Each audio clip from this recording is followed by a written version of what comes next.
America can stand back right now and watch as my own people attack some of our traditional people for believing in our own Lakota way of life. The media often portrays us as like these sad, like poverty-stricken people. You know, there isn't that focus on who we are today.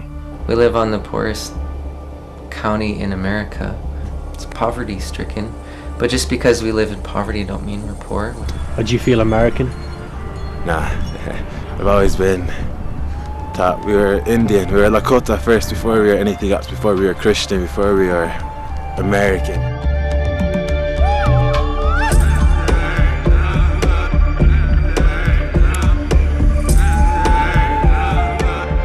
Okay, so I've just woke up in the Rosebud Reservation here in South Dakota.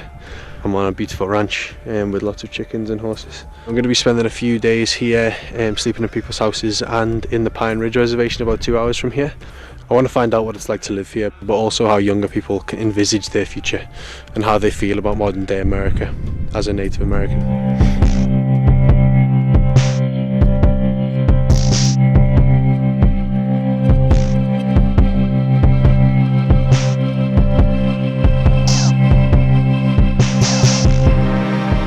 Around here it's kind of hard because all the drugs and alcohol. So it's a very hard place to grow up in a lot of ways. The majority of people that are working on the res, you either work at the tribe office or IHS. Not much to do around here, and when you do find something to do, you usually have to travel 20 miles or so longer. There's a lot of suicides and that kind of stuff. People lose hope. I mean, they feel maybe oppressed. We've all fallen as teenagers around here, and we've all experimented with alcohol and things. It's really sad to have alcohol here.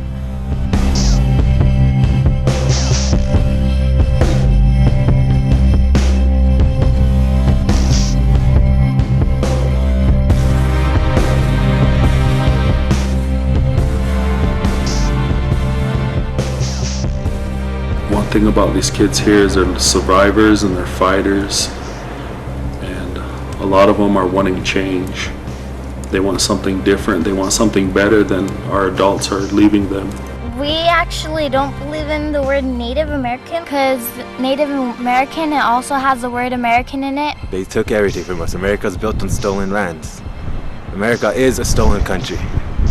We used to live with everything, and now we're on these little reservations and we're all clumped together, and we shouldn't be like that. Like non-natives see us as these historic people with loincloth and headdress. Because you see the Washington Redskins, you see the Cleveland Indians, you see all of that, and it's a big joke, and you hear everybody knows the phrase drunken Indian.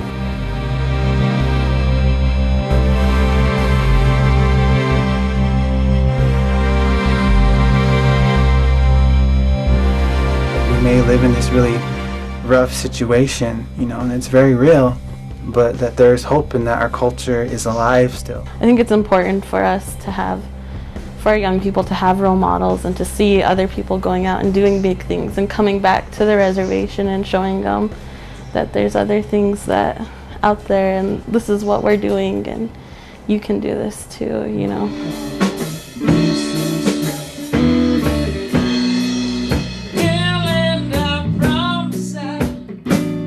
Of course, there's high rates of suicide and alcoholism on any reservation, but that's because of the lack of ability to express oneself. Right. Hi, we are Scattered Around. I'm Scotty Clifford. And I'm Juliana Brown Eyes. We recently just acquired a record deal out in Los Angeles, so that'll be fun. As much as we can do, and just to show children here at home that we really need to get away from the poor, pitiful, pissed off Indian. All that matters now is what we do for ourselves.